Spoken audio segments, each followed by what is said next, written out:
يقال إن القاضي عبد الجبار المعتزلي كان جالسا في مجلس ودخل عليه أبو إسحاق، فبمجرد أن وقعت عيناه عليه قال: سبحان من تنزه عن الفحشاء. فرد عليه أبو إسحاق: سبحان من لا يجري في ملكه إلا ما يشاء. هذا يبين لك ومدى الصراع اللي كان بين الطرفين، بين الأشاعرة والمعتزلة. في الفيديو السابق انتهينا إلى مباني الأشاعرة الذين آمنوا بالجبر وأنكروا الحسن والقبح الفعلي والعقلي، وأنكروا العدل الإلهي، وأنكروا قضية مهمة وهي أن أفعال الله ليس معللة بالأغراض. في المقابل المعتزلة آمنوا بالعدل الإلهي وآمنوا بالتفويض، ولم ينكروا الحسن والقبح العقلي، وقالوا بأن أفعال الله معللة بالأغراض. المعتزلة يقولون إن الله يفعل الحسن وفق رؤية العقل الإنساني، وأن يترك القبيح وفق العقل الإنساني. هذا هو منطوق العدل الإلهي وفق رؤية المعتزلة، بينما الأشاعرة أنكروا هذا المنطوق جملة وتفصيلا. الأشاعرة ادعوا بأنهم أهل الحديث وأنهم المدافعين عن السنة. وفق هذا المنطوق تبين أن المعتزلة هم من أعداء أهل السنة، وبذلك ساد المذهب الأشعري. مطهر يقول أن المعتزلة ليسوا غير مبالين بالسنة، بينما الأشاعرة باختيارهم لهذا الاسم أهل الحديث قد أغرقوا الفئة المقابلة في الضلال.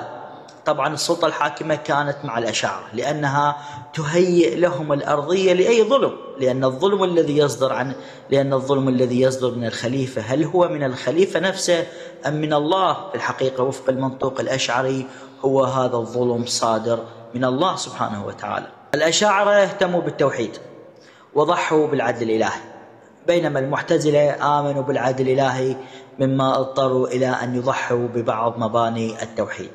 الأشاعرة الله غير منزه عن القبائح، وبذلك أشكل عليهم المعتزلة بأنهم أنسبوا كل قبيح إلى الله سبحانه وتعالى.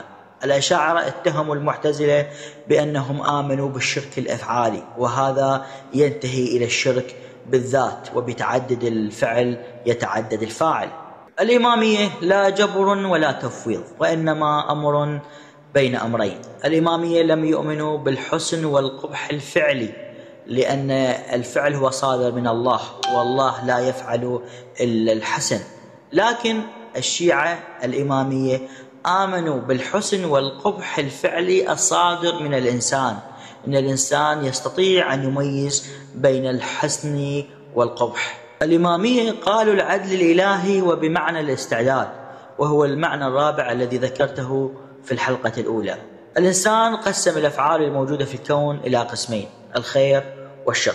الخير النور، الأرض، الشمس، الماء.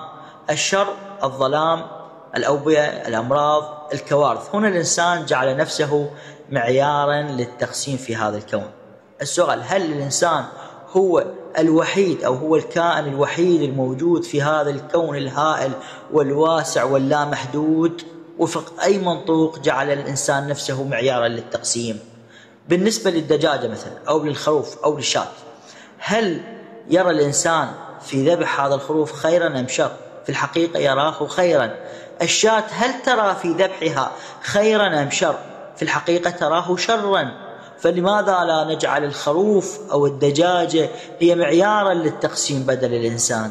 لماذا وجدت الشرور؟ جواب الحكماء الشيعة في البرهان اللمي يقولون إن هذا الكون هو بمثابة ظل الله سبحانه وتعالى، ولما كان الله جميلا فظله جميل أيضا.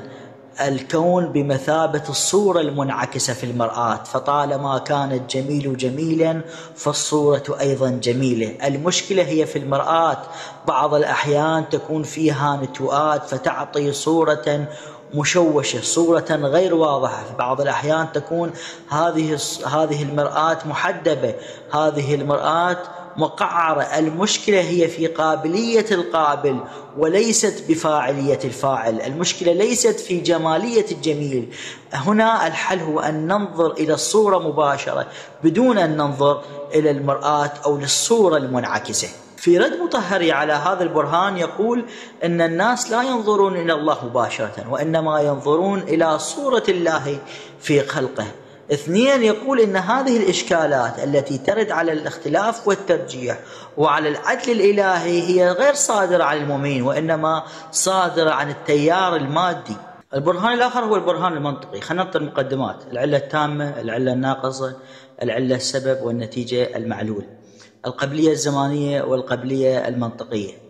العلة الناقصة هي مثل البذرة، والعلة التامة هي الظروف التي تؤدي إلى نمو هذه البذرة: ماء، ضوء، تراب والسماد. القبلية الزمانية والقبلية المنطقية مثل تحريك اليد مع القلم، أو تحريك المحبس الخاتم مع القلم. فهنا هي الأسبقية أسبقية اليد، لكن أسبقيتها هي أسبقية منطقية وليست قبلية منطقية وليست قبلية زمانية، لأنهما تحركا في آن واحد. إذا وجدت العلة التامة تحقق المعلول، وهنا وجود المعلول ضروري وليس ممكن. إذا تحققت العلة التامة وجب وجود المعلول، وهنا وجود المعلول حقيقي وليس اعتباري. إذا وجد المعلول معناه أن العلة التامة قد تحققت. إذا كنا نترقب حدث معين لكن هذه الحادثة لم تقع للآن، معناه أن العلة التامة لم تتحقق.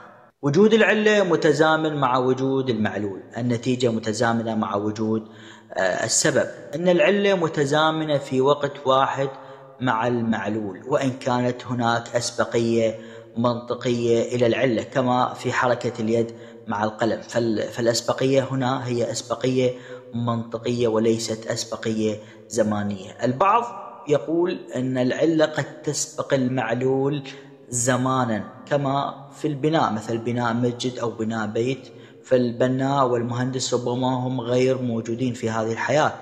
الجواب، يقولون أهل المنطق إن العلة إن البناء والمهندس هم علة إعدادية وليست علة حقيقية، بينما تصلب مواد البناء من حديد وإسمنت وطابوق هم العلة الحقيقية، والنتيجة هو البناء. كذلك الإنسان الذي يتوفى أمه وأبوه، الأب والأم هم علة إعدادية وليست علة حقيقية. بسم الله الرحمن الرحيم: أفرأيتم ما تمنون أأنتم خلقتموه أم نحن الخالقون. بسم الله الرحمن الرحيم: أرأيتم ما تحرثون أأنتم زرعتموه أم نحن الزارعون. أرسطو يقول إن الله هو المحرك الأول، صنع هذا الكون وتركه لوحده.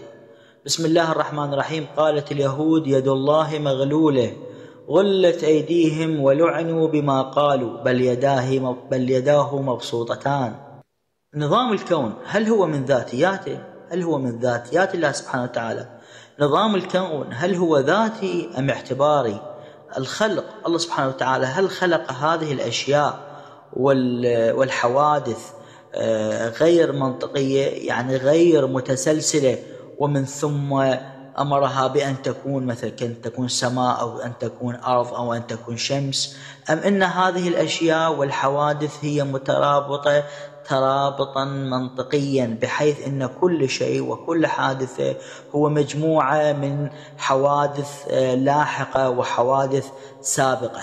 الأرقام مثلا، الأرقام هي حقيقية وليست اعتبارية، بينما عملية الترقيم هي عملية اعتبارية. نحن لا نستطيع أن نستبدل رقم 3 برقم 5 أو رقم 4 برقم 2، والعكس صحيح. لا نستطيع أن نستبدل إنسان بحيوان، لا نستطيع أن نستبدل كائن بكائن آخر.